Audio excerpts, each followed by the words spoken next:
Aleluya, gloria a Dios. Buenas tardes a todos, una vez más. Somos la Iglesia Reformada Pan de Vida. Los invitamos a que venga a visitarnos al 1251 California Avenue, Suite 700 de la ciudad de Pittsburgh, California, 94565. Hoy es el grupo de la tarde, 7 de la tarde, en el hogar de los hermanos Berríos. Y estamos estudiando las grandes doctrinas de la Biblia. Están todos invitados. Déjenos un comentario. Y si tiene alguna pregunta, hágala por favor. Hoy vamos a estudiar el capítulo 16 del libro Grandes Doctrinas de la Biblia, la santidad de Dios. Este libro ha sido de gran bendición, lo escribió el hermano Archie Sproul, y es muy bueno que nosotros estemos meditando en todas estas doctrinas, ¿verdad? Los invitamos también a que los días miércoles venga por medio de las redes sociales, nos acompañe en los estudios que da el hermano Jorge. Estamos en este momento meditando acerca de en la serie El Pueblo de Dios. Va a ser de mucha bendición, va a quitar muchos errores que tenemos acerca del pueblo de Dios. Los días viernes también estamos estudiando la Confesión de Fe Bautista de 1689 y estamos comenzando el capítulo 16 que habla del libre albedrío. Y los días sábados, usualmente es el pastor Ronnie Valladares, pero él en este momento me ha cedido el privilegio a mí. Y estamos siendo bendecidos, hermanos, ¿ok? Vamos a comenzar entonces el estudio. Si aquí los hermanos nos ayudan, vamos a poner esta luz. Amén. Si quieren, empezamos leyendo, hermanos. Gloria a Dios. ¿Quién comienza? Si quieren, comienzo yo el primer párrafo. La página 51, ya tienen su estudio, dice así: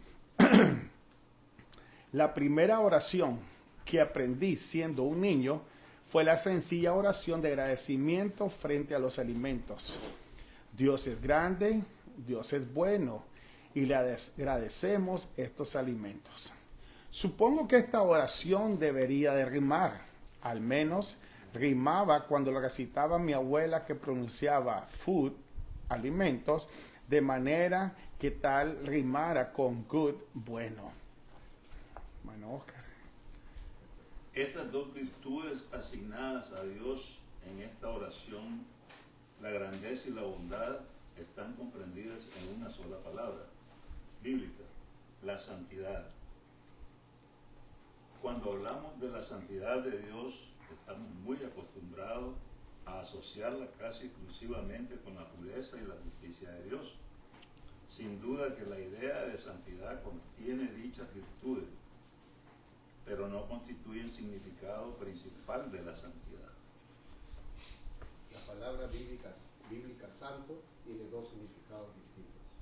El significado principal es lo apartado o lo otro. Cuando decimos que Dios es santo, estamos llamando la atención a la profunda diferencia que existe entre Él y todas las demás criaturas. Se refiere a la majestad trascendente de Dios y a su augusta superioridad, en virtud de la cual Él es digno de todo nuestro honor, nuestra reverencia, nuestra adoración y nuestra alabanza. Él es otro o es distinto a nosotros en su gloria. Cuando la Biblia habla de objetos santos o de un pueblo santo o de un tiempo santo, se refiere a objetos que han sido apartados, consagrados o hechos diferentes por la mano de Dios. El suelo que pisaba Moisés frente a la zarza que ardía era suelo santo, porque Dios estaba allí presente de una manera muy especial. Era la cercanía de lo divino que convertía a lo ordinario súbitamente en algo extraordinario y a lo cotidiano en algo fuera de lo común.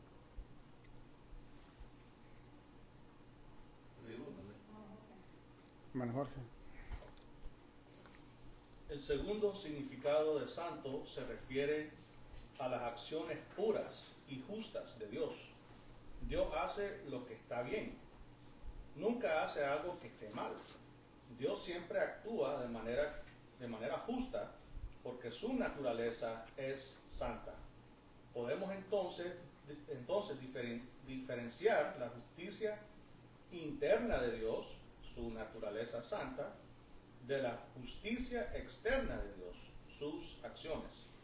Como Dios es santo, es grande y bueno al mismo tiempo, no hay maldad entremezclada con su bondad. Cuando somos llamados a ser santos, no significa que hemos de compartir la majestad divina de Dios, sino que hemos de apartar de nuestra pecaminosidad normal como caídos. Hemos sido llamados a reflejar el carácter moral y la actividad de Dios. Hemos de imitar su bondad. Gloria a Dios. La necesidad, hermanos, de entender a la persona de Dios es algo vital para los creyentes, hermanos, y especialmente para el ser humano. Y tenemos que ser conscientes. Nunca llegaremos a conocerle plenamente. Pero hay algo muy bueno que refleja el amor de Dios. Dios no se ha escondido de nosotros. No se ha escondido de sus criaturas. Para más, lo que Él hace en su palabra es extender una invitación a ¿qué? A conocerle, para tener una relación con Él. Si nos ponemos a pensar en eso, hermanos, si Dios se ha humillado a sí mismo, a hablarnos, a hablar a sus criaturas, a su pueblo, para que tengamos una relación con Él, eso debería de ser más que suficiente, hermano, de reconocer algo, que todo comienza en Él, se sostiene en Él y termina ¿en quién? En Él. Esta verdad, hermano, pensando esto que estaba yo diciendo, que acabo de decir, que todo comienza en Él, se sostiene en Él y termina en Él, me llevó a comprender algo que dijo Agustín de Hipona. Agustín de Hipona dijo esto: no hay nada más que yo desee que conocer a Dios y conocerme a mí mismo. Y hace una exclamación, dice él: deseo conocer a Dios y al alma, dice. ¿Y a qué? Y al alma. Oh. Y el alma. Y hace una pregunta: ¿nada más que eso? No, dice, nada en absoluto. Cuando yo conozco a Dios, me conozco a mí mismo. Conocerlo a Dios es entender quién soy yo, porque Él es mi creador, ¿verdad? Todo lo que nosotros hacemos, estudiamos, es a la luz de la persona de Dios. Todo lo que evaluamos, todo, hermano, lo que existe, subsiste, que ha existido, que va a existir, todo tiene que ser evaluado a la luz de la persona de Dios. Comenzando ¿con quién? Con nosotros mismos. Él es el que nos da significado. Él es la identidad de nosotros. Algo que la Biblia utiliza para referirse a Dios bien seguido es que Él es santo. Y ese término santo, ese adjetivo calificativo que es la esencia de Dios, aparece muchas veces repetidamente y en distintas maneras, en distintas formas, para escribir directamente quién es Dios. Por ejemplo, el Santo de Israel. Su nombre es santo. Santo es Jehová. Mire cómo la Biblia expresa, cómo Dios se da a conocer a sí mismo, que Él está apartado de todo, que Él es el santo, el que está apartado para su pueblo, que su nombre es santo y santo es Jehová. Y muchos otros nombres que hacen un llamado a que nosotros directa e indirectamente entendamos que Él es santo. Más de 200 veces habla directamente, habla de la santidad de Dios. Cuando hablamos de santo, hermano, es un atributo que expresa la supremacía de Dios. ¿Y la supremacía de Dios sobre qué? Sobre todas las cosas. Y refleja su carácter, que es puro, perfecto, y como dice aquí el hermano, apartado, separado ¿de qué? Del pecado. ¿Ok? Dios es algo especial. La santidad para Dios es la esencia de quién es Él. Eso es lo que lo hace a Él. O mejor dicho, Él es la esencia, Él es santo. Ahora, separar, o mejor dicho, decir o tratar de separar que es santo porque Él es moralmente perfecto, o decir que Él es santo por solamente las virtudes virtudes que nosotros podemos mirar es rebajar la esencia de su ser. Mucha gente piensa que Dios es bueno solamente cuando suceden cosas buenas en ellos. Pero no, aún cuando sufrimos consecuencias, cosas, ahí vemos también nosotros la santidad, el amor puro de Dios. Así que Él no es santo porque es moralmente perfecto, ni tampoco es santo por las virtudes buenas que podemos ver. No, Él es santo porque es la esencia de quién es Él. Es cierto, Dios es moralmente perfecto y virtuoso, hermano. Él es así. Pero en sí, que Él sea moralmente perfecto y que sus virtudes son buenas, y nosotros solamente apoyamos, o mejor dicho, hacemos una idea de eso, que eso significa ser santidad, lo que estamos haciendo es rebajarlo a Él. Todo lo que es Él, sus atributos, sus virtudes, su poder, constituyen un reflejo de la totalidad de su ser. ¿Ok? Él no es parte separada, como nosotros, que somos compuestos. Él es uno en sí. Y todo lo que nosotros vemos es solamente un reflejo de la totalidad de lo que es Él. Es el infinito, hermano. Nosotros no podemos comprender hasta dónde Él es santo, poderoso, nada. Pero sí podemos ver que todo lo que Dios hace es un reflejo de quién es Él. Él es bueno, Él es santo, Él es separado de toda maldad. Ahora, ¿qué sería mejor nosotros decir? Sería mejor para nosotros declarar que Dios es santo por ser incomparable y no por sus atributos. ¿Cómo nosotros evaluamos a Dios? Cuando todo nos va bien. ¿Sabe que Dios, estaba escuchando a alguien hace años que se me vino a la memoria ahorita?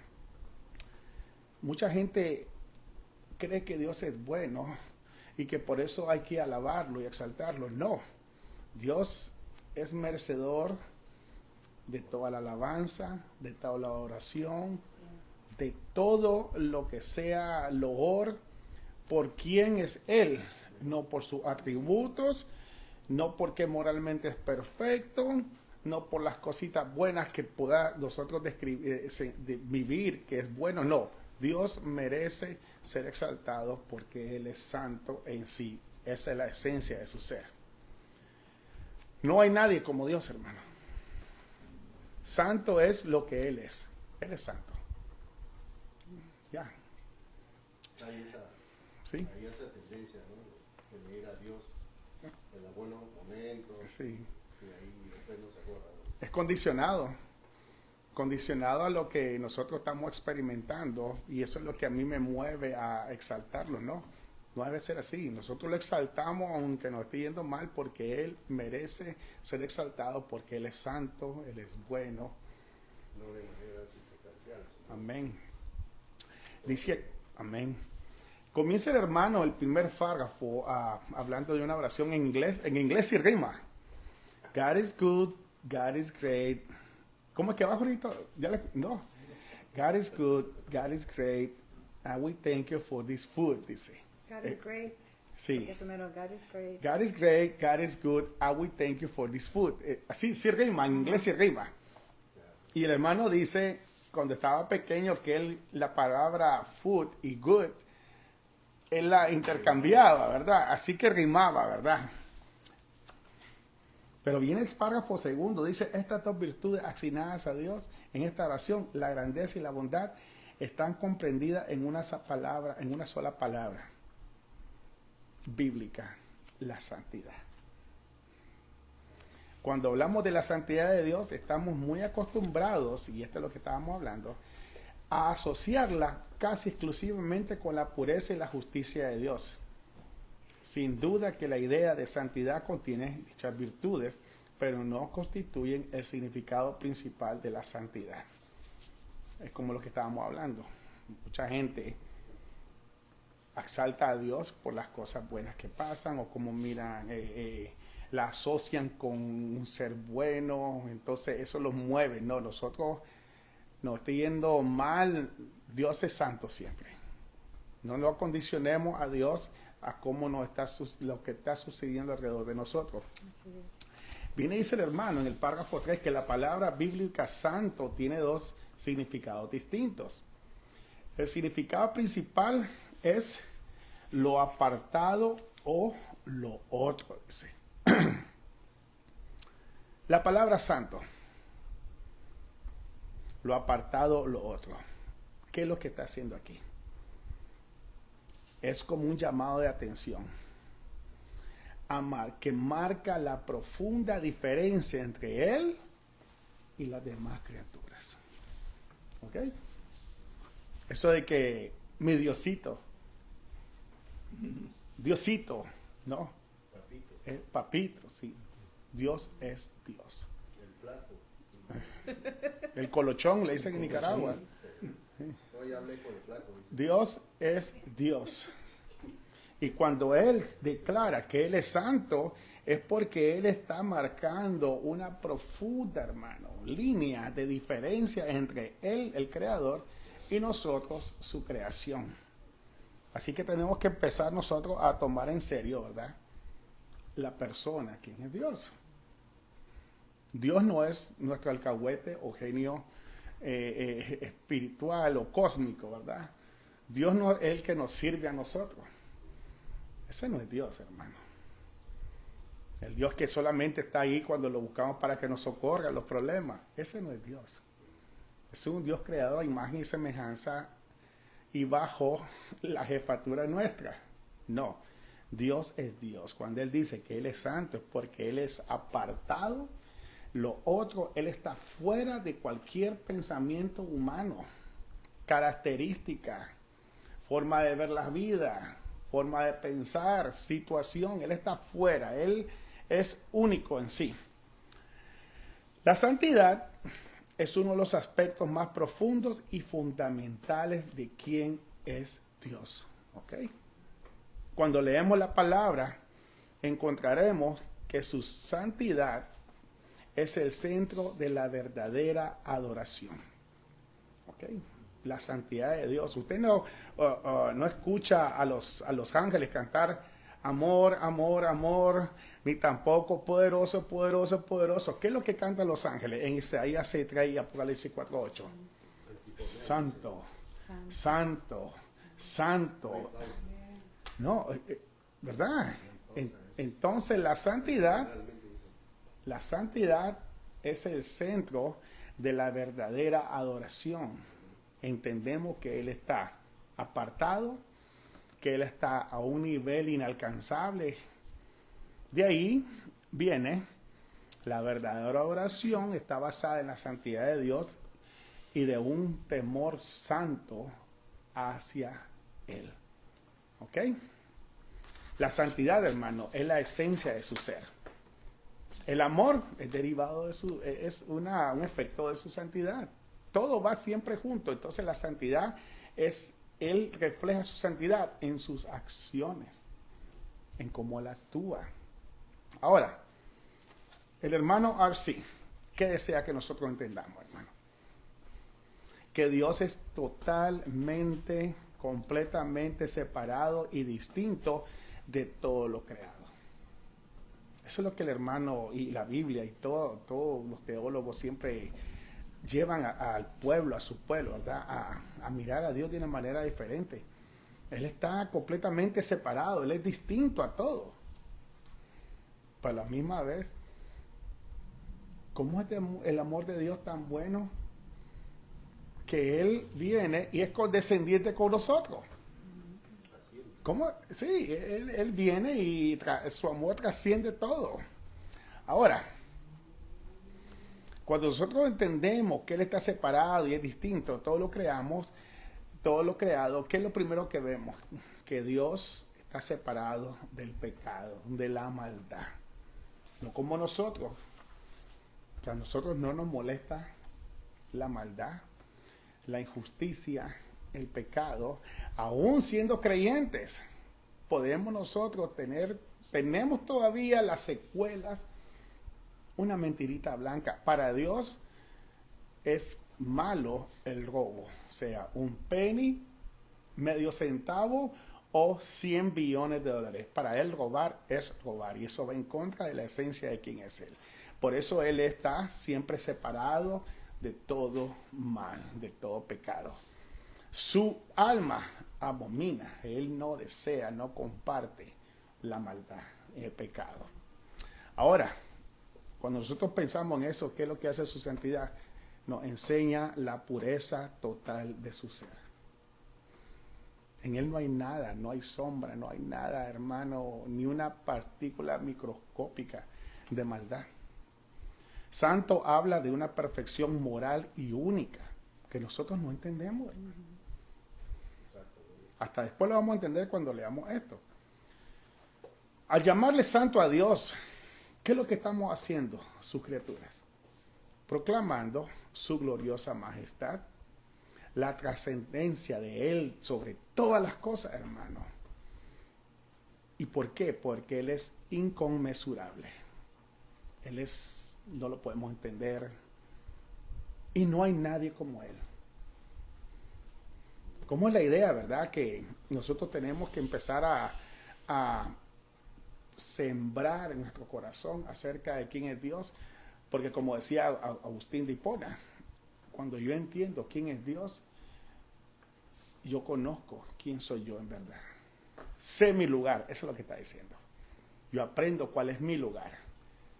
Y si nosotros aprendemos nuestro lugar, especialmente como cristianos, cuando digo como cristianos es aprendemos nuestro lugar que ocupamos en el plan de redención por misericordia, cómo nos salvó el Señor. Y ayer escuchaba a alguien que dijo, si supiéramos nosotros cómo es el infierno, nos portaríamos mejor.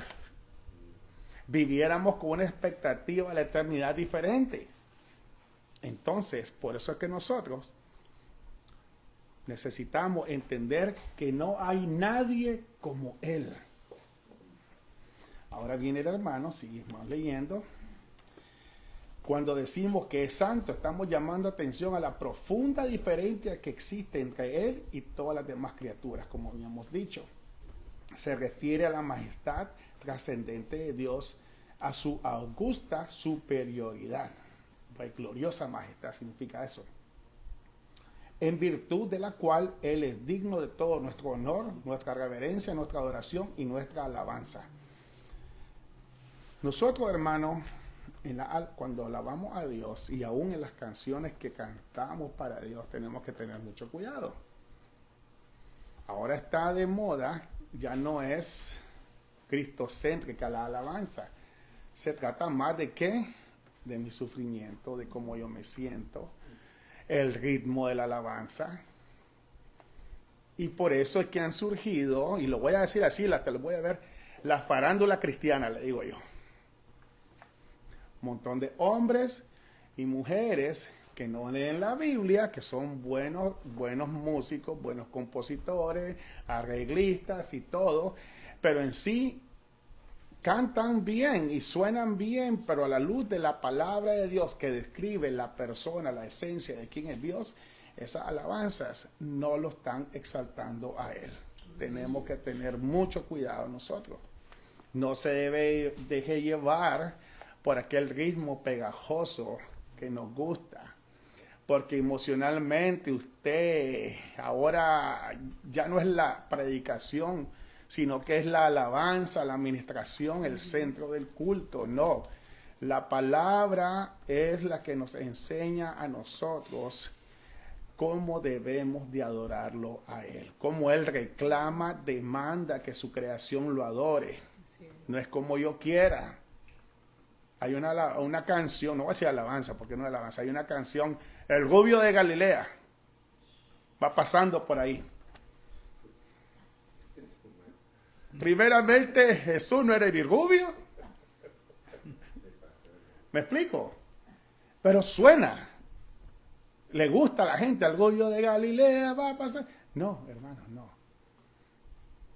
No hagamos comparación del Señor con cosas que son temporales o tratar de ajustarlo a nuestra visión de las cosas.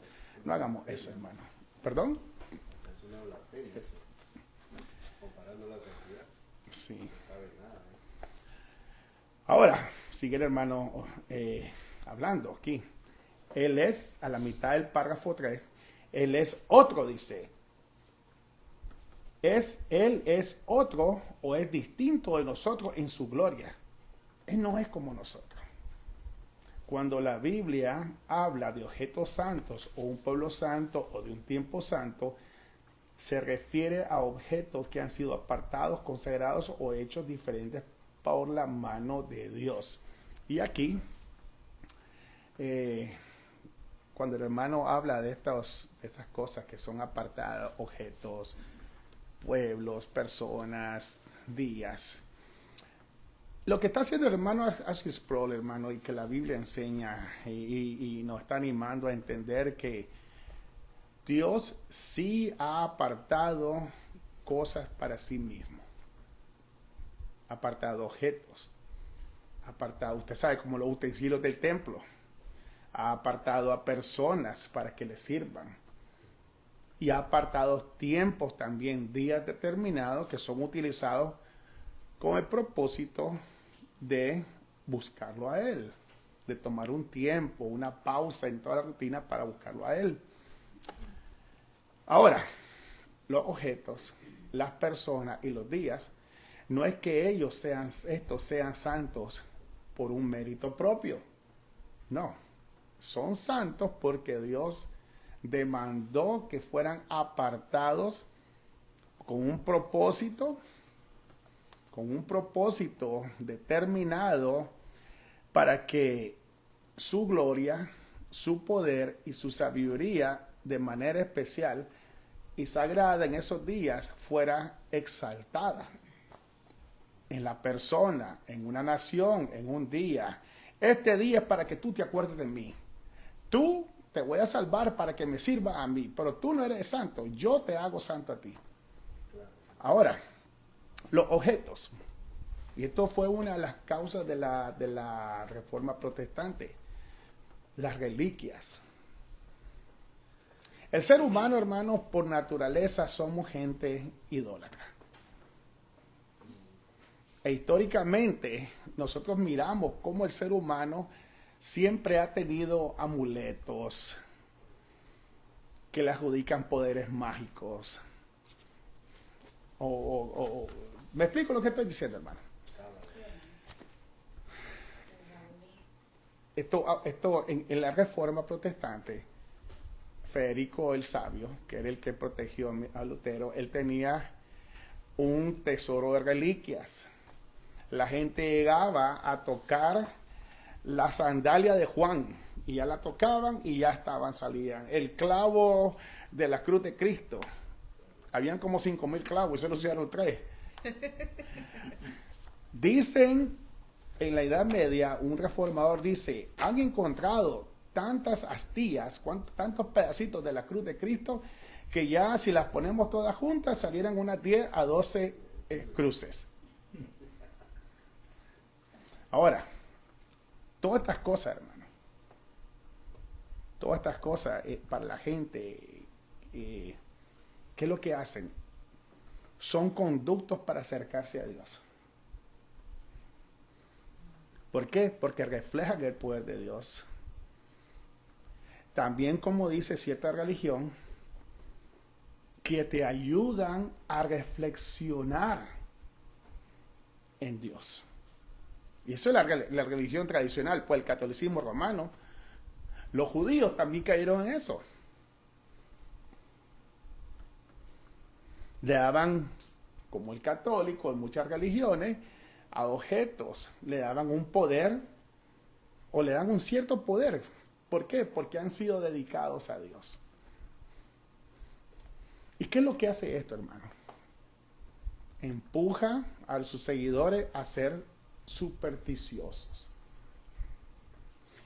Hay gente que cuando pasan por una iglesia, un edificio, una catedral, ¿qué es lo primero que hacen?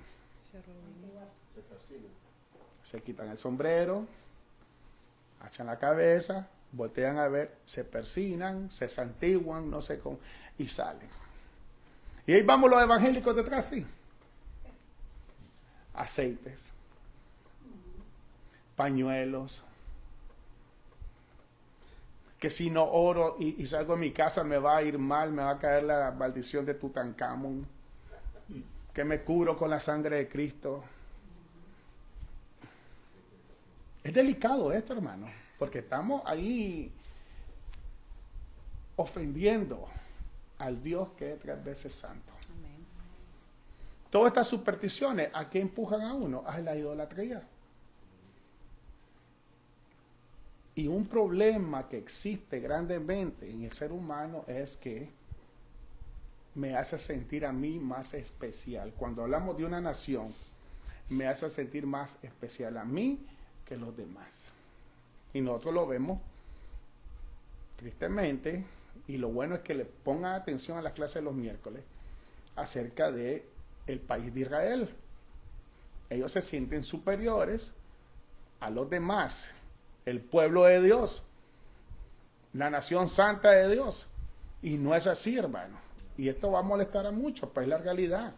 El pueblo de Dios es aquel que fue comprado de diferentes naciones, razas, y que estamos reunidos en Jesucristo. Amén. Por fe, no por nacimiento, no porque tengo un papel que diga yo soy de tal país, no. Así que tenemos que cuidar eso. Ahora, esto cuando estamos hablando de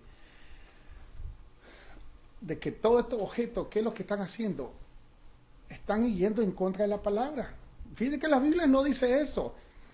Romanos 10:17 dice algo. Así que la fe viene por ungirse aceite, andar una cruz en el cuello, guardarlo. ¿Verdad que no? Así que la fe es por el oír, y el oír por la palabra de Dios. ¿Y qué es lo que hace la palabra de Dios? La palabra de Dios revela, no contiene, revela quién es Dios. Juan 20:29. Jesús les dijo acerca de este error de sentirse superiores, o de necesitar un amuleto, o necesitar un objeto físico para yo confiar y creer en Dios. Por eso a mí me molesta cuando veo iglesias evangélicas con el arca del pacto en el altar. No es en el altar, en el ¿cómo se dice? En la plataforma. Y la bandera de Israel, y la bandera del otro, y la bandera del otro. No. Miren lo que le dijo el Señor Jesucristo a Tomás. Jesús le dijo a Tomás, porque me has visto, Tomás, dice, creíste, bienaventurados los que no vieron y creyeron. ¿Y cómo vienen ellos a creer sin ver? Por medio de la fe, por medio de la palabra que es predicada. No es por ningún objeto físico, no es porque una nación, no. Ahora los días. Hay tiempos que es verdad. Dios demanda días para que sean santificados, para que sean apartados. No porque el día sea especial o un número mágico del calendario, no. Dios demanda. En sí, hermano, era un llamado específico a que sí. A ese día, a descansar de las tareas diarias, a una adoración que venga cargada de la imagen dedicada hacia Dios, y principalmente a buscar el rostro de Dios, reflexionando, meditando en la oración, en su palabra. Ahora, ¿qué hace la religión tradicional? Siguiendo el ejemplo de otras tradiciones religiosas en el mundo. Apartan ciertos días del año para celebrar y buscar supuestamente a Dios. Y nosotros vemos, hermano, grandes procesiones, fiestas patronales. Ahorita en Nicaragua viene una, Santo Domingo de Guzmán. Así se llama, sí. En ese día es donde hay más accidentes porque la gente anda borracha y andan celebrando, andan en las fiestas patronales celebrando supuestamente a un ser espiritual que lo ayuda a llegar a Dios. Fiestas patronales que lo único que están haciendo, hermano, es ofender la santidad de Dios. Esas procesiones ofenden a Dios. ¿Por qué no mejor apartamos un día? O mejor dicho, ¿por qué mejor no apartan un día para reflexionar en su palabra, para rendirle una oración que venga de labios que salen de un corazón contrito y humillado al conocerlo a Él como es Él y como soy yo? ¿Por qué no mejor se hace eso? Ahora, dice aquí que el suelo que pisaba Moisés frente a la zarza que ardía era suelo santo. ¿Por qué? Porque era una tierra especial, milagrosa. No, ¿verdad? Es porque Dios, la presencia, porque Dios estaba allí, dice. Presente de una manera muy especial, dice el hermano Arcí. Era la cercanía de lo divino que convertía a lo ordinario súbitamente en algo extraordinario y a lo cotidiano en algo fuera de lo común. Pero era no el objeto, tampoco lo que significaba. Era el uso sagrado que Dios le estaba dando en ese momento, como decir, el privilegio de ser usado. En ese momento, y después de ahí termina. Nosotros por eso no debemos de caer en esos errores, adjudicarle a un aceite el poder y andar ungiendo las casas, ungiendo todo, como que ya es superstición eso, hermano. Que si no antes de arrancar el vehículo no me santiguo y me cubro con la sangre de Cristo, me va a pasar un accidente. Esas son supersticiones que ya hemos caído. Igualmente que el catolicismo romano, igualmente que los santeros que andan con un montón de alhajas que han puesto en un ídolo, aún en la imagen del Señor, pues que no es la imagen de Él, sino que ponen ahí lazos y cosas, cadenas, y después se la ponen y ya estoy cubierto. Fíjese, hermano, que si nosotros notamos la santidad en el sentido bíblico del Antiguo Testamento, esa santidad estaba identificada en obras físicas que el ser humano, tenía que cumplir para mostrar un compromiso hacia Dios. Pero todo era ¿de qué manera?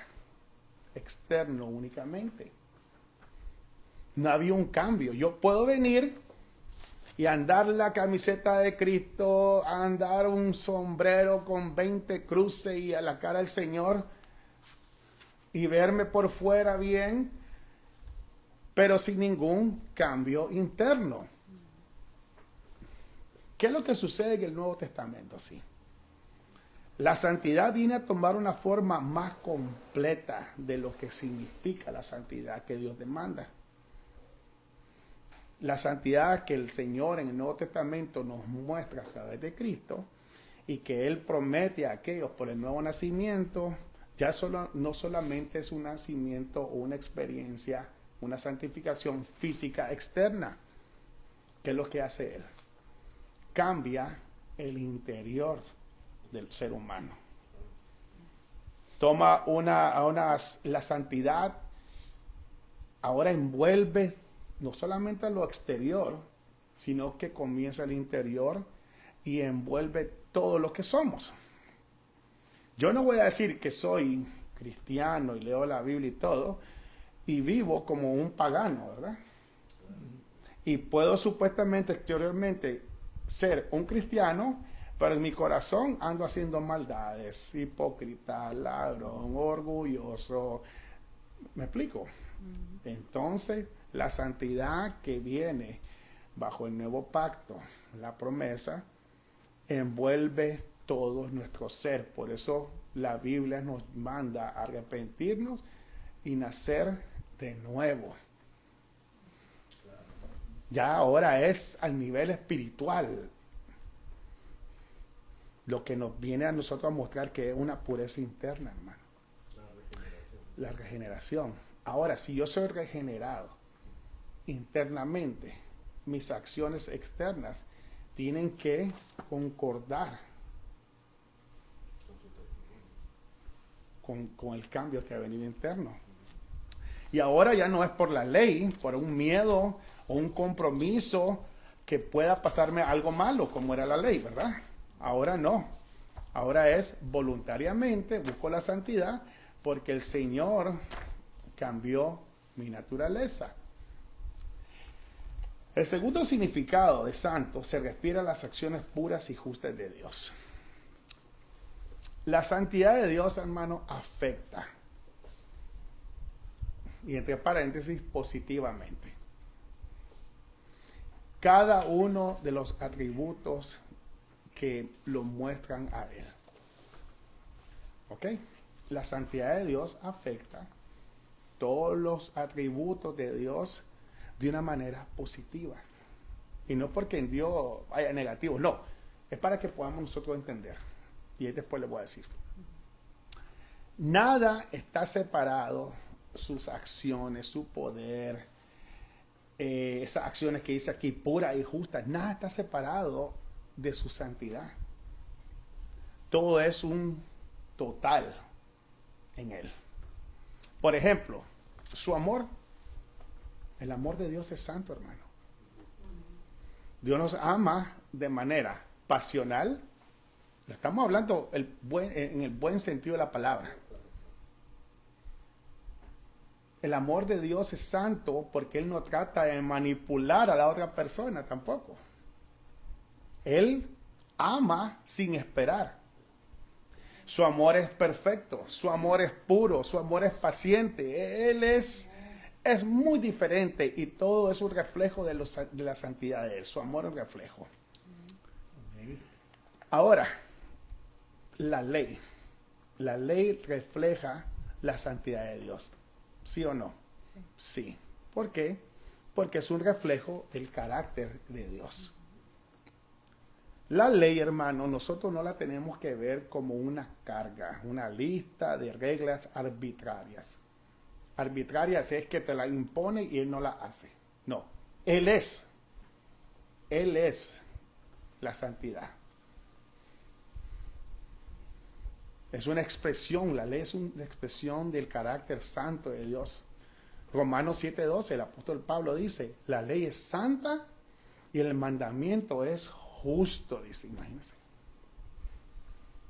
Cuando nosotros vemos en la ley, en los 10 mandamientos, no matarás, no mentirás, no codiciarás. Ese no, a nosotros no nos gusta, ¿verdad? Por eso es que la gente rechaza el mensaje. ¿Sabe qué, hermano? Todos esos mandamientos que encontramos en la ley nos van a ayudar a entender qué cosa. O a mirar las cosas como Dios las mira. O como es Dios, el valor de la vida.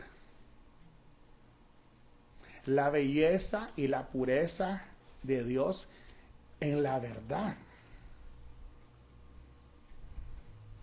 No codiciarás. Eso es precioso, hermano. No desear por el interés personal, por ganancia. Y hay gente que mata por... Han habido asesinatos, hijos matando a sus padres por una herencia. No, cuando nosotros vemos no matarás, no mentirás, no codiciarás, estamos viendo la belleza y la pureza de Dios, que Él está centrado en la santidad, en la verdad, en la justicia. Su justicia es santa. Dios siempre juzga con rectitud. Por eso que nosotros, y el hermano Jorge lo estaba diciendo, no le pidamos a Dios que sea justo, mejor que sea misericordioso. Si Dios fuera justo o Él implementara justicia sobre nosotros, ¿a dónde estuviéramos? Por la bondad no hemos sido destruidos. Él es justicia. Él es justo, Él es justicia. Dios siempre es justo, Él juzga con rectitud y no favorece a nadie. Dios no favorece a nadie. Él mira a los pobres y a los ricos de igual manera. Como que dice Filipenses 2:16, toda lengua confesará y toda rodilla se doblará, dice los que están en los cielos, en la tierra y bajo la tierra. Él no hace acepción de personas. Acepción es acepción, gracias. Pregunta mi diccionario aquí. Ya ni inglés ni español, hermano. Vamos a quedar mudos un día de esto. Diccionario personalizado. Amén. Ahora, cuando Dios se enoja, o mejor dicho, la ira de Dios, ¿cómo es? Es santa también. Dios no es como nosotros, que nos enojamos a veces injustamente. Dios no se enoja por un capricho, hermano. Nosotros sí. Tampoco su ira o su enojo no es motivado por los celos tampoco. Más bien, Dios se enoja contra la injusticia, contra el pecado, contra la maldad. Por eso es que Él abomina, Él detesta lo que es el pecado. El pecado sea una mentirita blanca o una mentirita, ¿qué color sería? Morada, roja. Para Él mentira es mentira, robar es robar. ¿Se acuerda cómo el Señor Jesucristo le dice, hey, no matarás? Sí, nosotros no hemos matado, pero cuando tú piensas, tú ya dijiste de tu hermano, tonto, fato, dice, ya cometiste asesinato. ¿Cómo es el estándar de Dios, verdad? ¿Cómo mira Dios el pecado? Ahora, cuando nosotros pensamos de eso, el pecado, inmediatamente tenemos que ver cómo Dios exhibe su misericordia, que también es santa. La compasión de Dios, hermano, Dios puede, y es algo que Dios no puede hacer. Él no puede ser ni más justo, Él no puede ser ni más bueno. Y cuando digo justo, o mejor, bueno, amoroso, Él no puede dejar pasar, ¿qué cosa? El pecado. ¿Ok? Ahora, por cómo la misericordia de Dios, nosotros vemos que su misericordia es santa. Por la medio de la compasión que Dios tiene hacia el pecador. Él es compasivo, hermano, pero ¿saben una cosa? Él nunca va a pasar por alto el pecado del pecador. Él nunca lo va a hacer, hermano. Eso de que Dios odia al pecado y ama al pecador, eso es una completa estupidez. El pecado es una acción que viene de ¿dónde? Del pecador. Así que pecado y el pecador van los dos fritos. Pero ¿saben qué, hermano? La misericordia de Dios es tan santa que la compasión que Dios tiene, Él no va a dejar que el pecador siga pecando y lo va a perdonar, no. ¿Qué es lo que hace Él? Él viene y lo redime, lo salva. ¿Y cómo sucede eso? Saldando la deuda. ¿Y cómo hizo eso? Sacrificando a su santo Hijo. Así que su misericordia es santa de la manera como Él viene. No deja pasar el pecado. El pecado tiene que haber consecuencia. Tiene que haber un pago por ese pecado. Pero ahora, como Dios es tan bueno, Él tiene compasión de nosotros. ¿Qué hace? Él carga nuestra culpabilidad ¿sobre quién? Sobre el Hijo, que es santo. La gracia es igualmente que la ley. La gracia muestra la santidad de Dios, hermano. Muchas veces no pensamos en esto. La gracia muestra la santidad de Dios. Aunque a primera vista parezca ilógico, en realidad no lo es. Y esto estaba hablando con mi hermano Jorge esta semana acerca de lo lógico y lo ilógico. Pareciera que fuera ilógico, pero no. El pecado de nosotros demanda un pago. Para nosotros, y el que no tiene temor de Dios, ¿por qué yo voy a pagar la culpa de alguien más? Que la pague él. Que se arregle cada quien sus problemas. ¿Por qué Dios me va a cargar lo que sucedió con Adán y Eva? No, no es así. La gracia, lo que recibimos nosotros por medio de nuestro Señor Jesucristo, Él es la expresión perfecta, hermano, de la santidad de Dios. A Él lo exalta. Así como su justicia, la ley, la gracia, el evangelio, ¿qué es lo que hacen? Exaltan a la persona de Dios. Primeramente, Él no ignora el pecado. Eso es lo que dice la Biblia, ¿verdad? La gracia no quiere decir que Él viene, agarra el pecado y lo mete debajo de la alfombra. No, tiene que haber algo que pague de una vez por todas, que elimine eso que está sobre nosotros. Habacuc 1:13, ¿qué dice? Muy limpio eres de ojos para ver el mal, dice, imagínese. Ni puedes ver el agravio, dice, ni puedes ver, dice, una ofensa, tú no, nada, dice. Porque ves a los menospreciadores y callas cuando destruyes al impío, cuando destruye el impío al más justo que él, dice. Una pregunta, dice, por ejemplo ahorita, que mucha gente dice, ¿por qué Dios está permitiendo que suceda esto? ¿Por qué los cristianos están padeciendo que estén siendo asesinados cristianos en países musulmanes? Que hay una persecución de parte de la política en contra de los cristianos y se hacen leyes. No significa que Dios permite el pecado. Lo que significa es que Dios es tan paciente. Y primera de Pedro lo dice.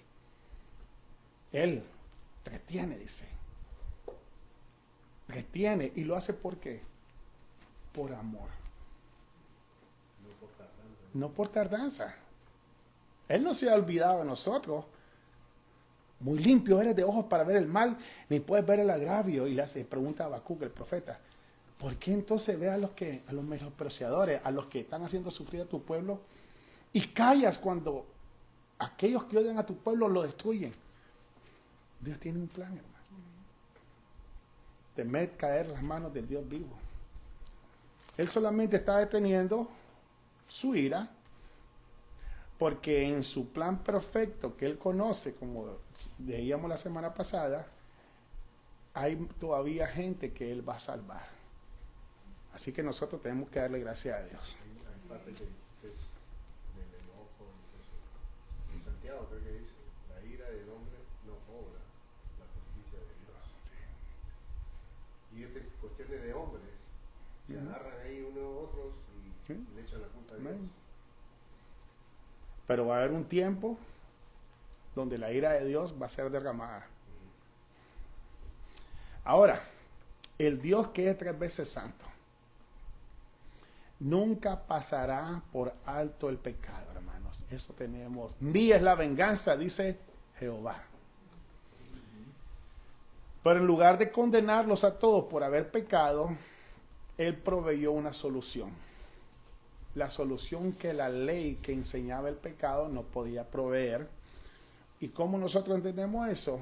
La gracia por medio de nuestro Señor Jesucristo. Su carácter santo es revelado en la ley que demanda una consecuencia. Y Romanos 6:23 lo dice, hermano. Porque la paga del pecado es muerte. Mas la dádiva, mas el regalo de Dios inmerecido, es vida eterna en quién, por medio de obras, por medio de objetos, talismanes, días, procesiones, no. ¿Por medio de quién? En Jesucristo, Señor nuestro, dice. Dice el hermano, el segundo significado de santo se refiere a acciones puras y justas de Dios. Dios hace todo, hace lo que está bien, perdón. Nunca hace algo que esté mal. Amén. Dios siempre actúa de manera justa porque su naturaleza es santa. Podemos entonces diferenciar la justicia interna de Dios, su naturaleza santa, de la justicia externa de Dios, sus acciones. Como Dios es santo, es grande y bueno al mismo tiempo, no hay maldad entremezclada con su bondad. ¿Por qué Dios permitió? Se olvidó Dios, por eso es que fueron asesinados los niños. ¿Por qué no? Todo es un propósito santo, hermano. Todas las criaturas pecaron en contra del Dios santo, hermano. Todos hemos pecado, lo dice el Romano. Bueno, no hay ni uno solo. Quiere decir que toda la humanidad estaba en línea para recibir la paga por la tradición, porque fue una tradición, hermano, lo que sucedió. Y el hermano R.C. Sproul dice, la tradición cósmica, dice él, pegaba gritos cuando lo decía. Pero una vez más, Dios demuestra su amor al enviar a su Hijo a morir en la cruz, hermano, a tomar nuestro lugar. En esa cruz nosotros vemos la expresión más grande del amor de Dios y también vemos la santidad de Dios clavada en la persona de Cristo ahí. Tremendo eso. El amor perfecto de Dios nos salva, pero no tolera, ¿qué cosa? Mentiras, mis malos pensamientos, el orgullo. ¿Me explico, hermano? El amor de Dios es perfecto, hermano. Pero Él no tolera nada de eso. Qué serio es el pecado, hermano, que envió a su Hijo a morir. Lo que nosotros vemos, no, si todo el mundo lo hace. Yo soy así porque me lo hicieron a mí. Yo solo reacciono de como tú me estás tratando. ¿No? Fíjese, hermano, que cuando nosotros vemos la cruz, hermano, lo que la Biblia habla acerca de la pasión del Señor, es tremendo, hermano. ¿Ustedes creen que fue solamente el poder de Roma y Judas y los fariseos? Nosotros lo estamos viendo ahí, es Dios estrechando su brazo. ¿Sobre quién? Sobre el Hijo, hermanos. ¿Y todo a qué? ¿Por qué? Para beneficiarnos a nosotros. Para salvarnos. Yo creo que eso es más que suficiente, un llamado a nosotros a vivir en santidad. ¿Por qué? Para honrar a aquel que nos amó. Y no solo nos amó, se entregó a sí mismo. Y no solamente nos amó y se entregó a sí mismo, nos liberó de las consecuencias del pecado, que es la muerte eterna. Cuando somos llamados a ser santos, dice el último párrafo, la mitad del último párrafo, cuando somos llamados a ser santos, ¿qué significa de verdad? Significa que fuimos tomados, no nos llamó, fíjese, hermano, fuimos arrebatados de la brasa.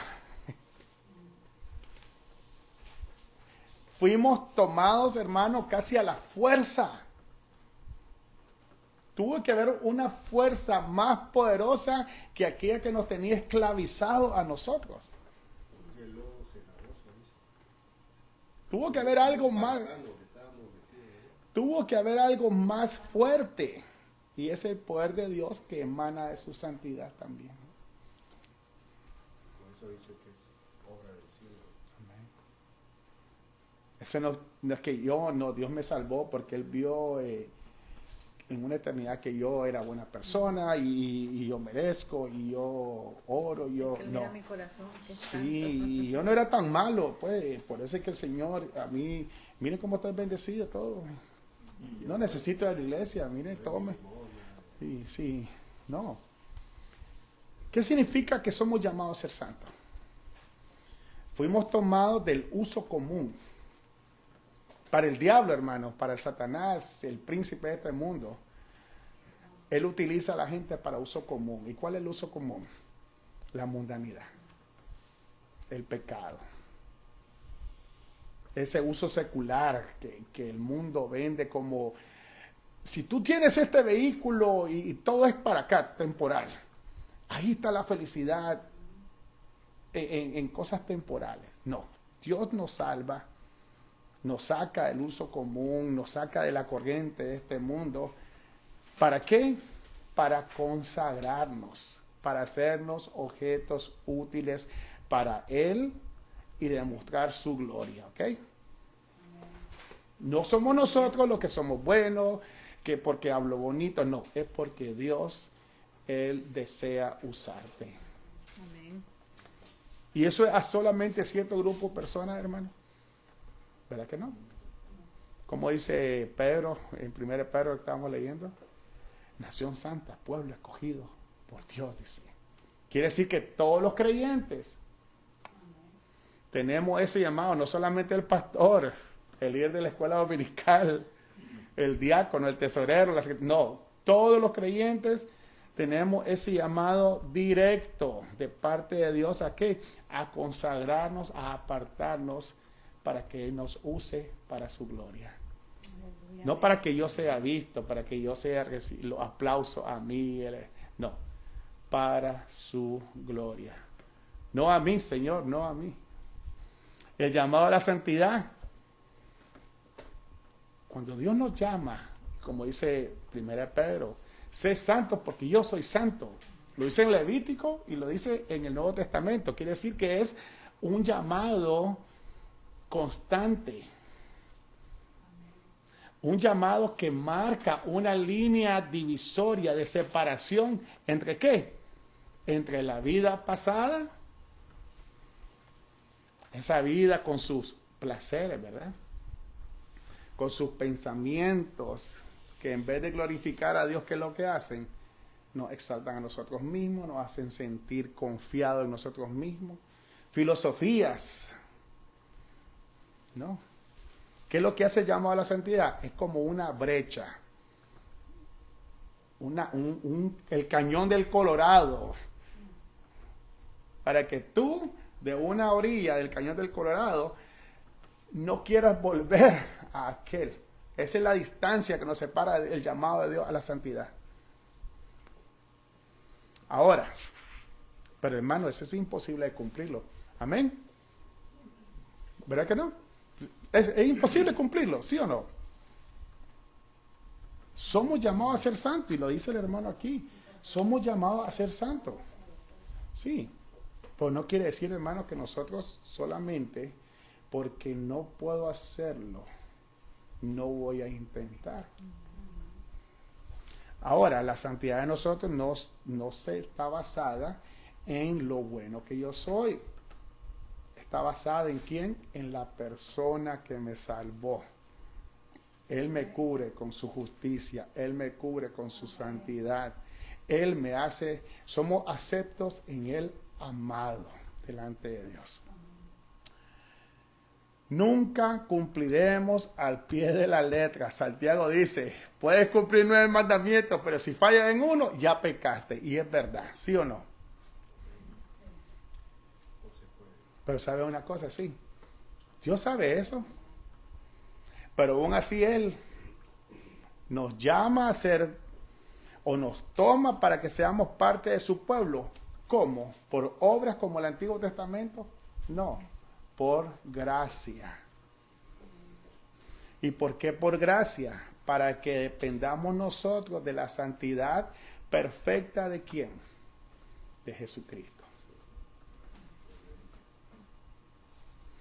La santidad perfecta de nuestro Señor Jesús, la cual Pedro y toda la Biblia nos manda a imitar, aunque seamos imperfectos, nos manda a luchar por imitarlo a Él.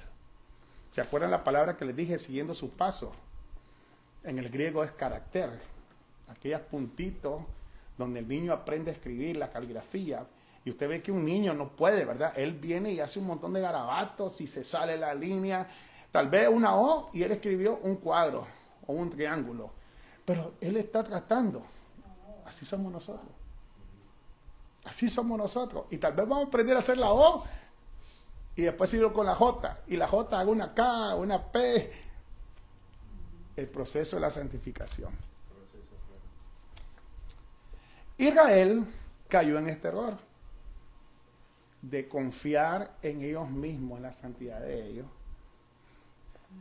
en creer en los rudimentos externos de la ley, las ceremonias, los rituales. ¿Cómo es que los fariseos, qué es lo que hacían? El ayuno.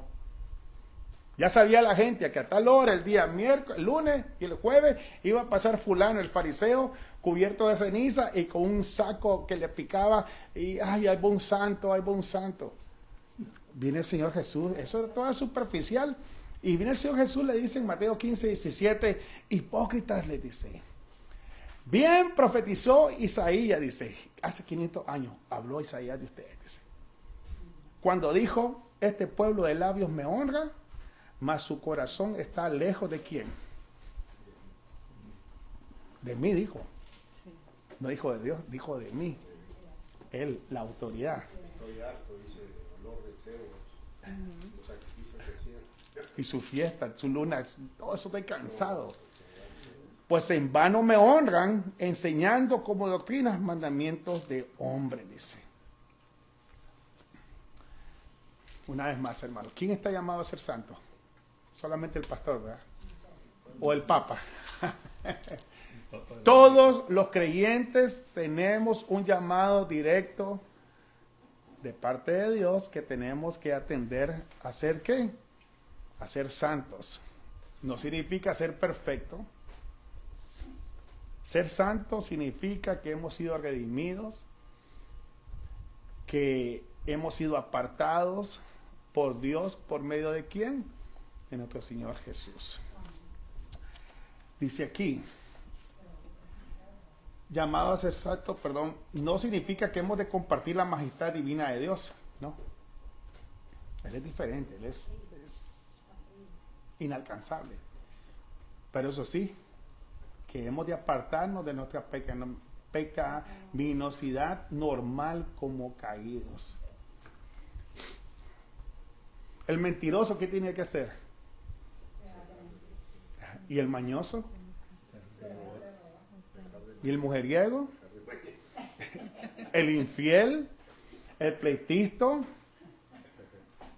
¿O tiene que esperar que venga él orando, diciéndole, Dios, ayúdame, y sale una antena y cae un rayo y ya te convierte? No. No lo voy a hacer. No. Ayúdame, Señor.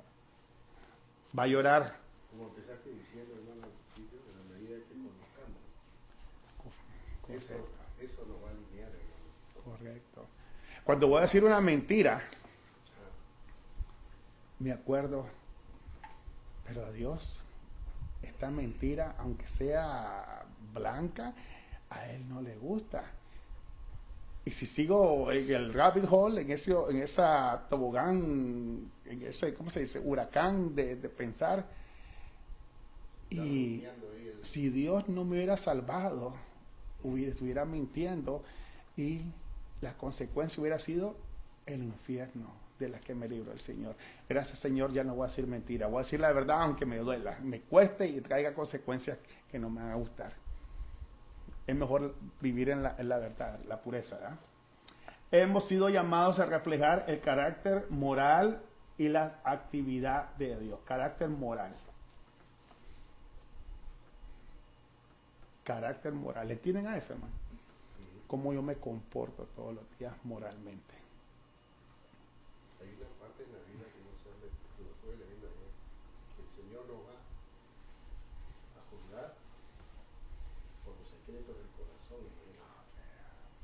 Secretos del corazón. Ya ese es profundo, ¿verdad? O sea, y Él conoce, ¿no?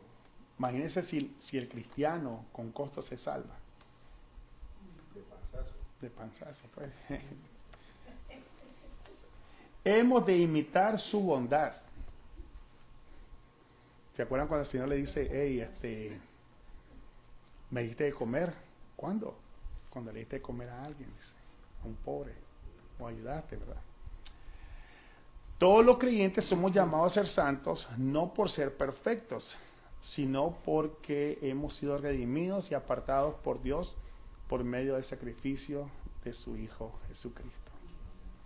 Romanos 1:7, el apóstol Pablo, ya para terminar, dice, a todos los que estáis en Roma. ¿Quiénes estaban en Roma?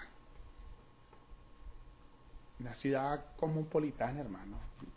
Ahí habían de todos los puntos del imperio. De todo había ahí, nicaragüenses, mexicanos, peruanos, chinos, de todo había, de todo, ahí estaba todo el mundo. Pero mira el llamado que hace general el apóstol Pablo, dice, a todos los que estás en Roma, amados de Dios, no solamente a los judíos, que era el pueblo de Dios, ¿verdad? No. A toda la iglesia le dice, hermanos de la iglesia que están en la ciudad de Roma, amados de Dios, dice, donde Él ha puesto su interés, dice, en ustedes. Él invirtió su interés, su amor santo por medio de Jesucristo, dice, llamados a ser santos. Termina con eso. Llamados a ser apartarse, dice. ¿Y cómo era Roma, hermano? Roma era una ciudad violenta, hermano. Roma era algo, habían prostíbulos, de todo, sexual, los gladiadores, la muerte. Era una ciudad que se movía. Pero era algo serio. La parte última que dijiste, hermano, llamados a ser santos, antes de eso. Amados de Dios. Oh, ¿quién decía eso? Es Pablo. Claro.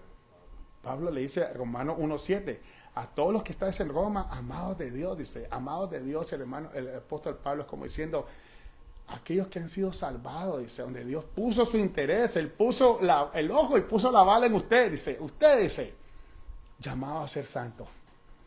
¿Y qué viene después? Dice, gracia y paz a vosotros, de Dios nuestro Padre y del Señor Jesucristo, dice. Gracia y paz a vosotros, de Dios nuestro Padre y del Señor Jesucristo, dice. La santidad de Dios, hermano. Qué precioso, ¿verdad? Que también dice Ajá. en 1 Corintios. 1 Corintios, léalo en alto para que escuchen los 1 hermanos. Corintios 1, Ajá.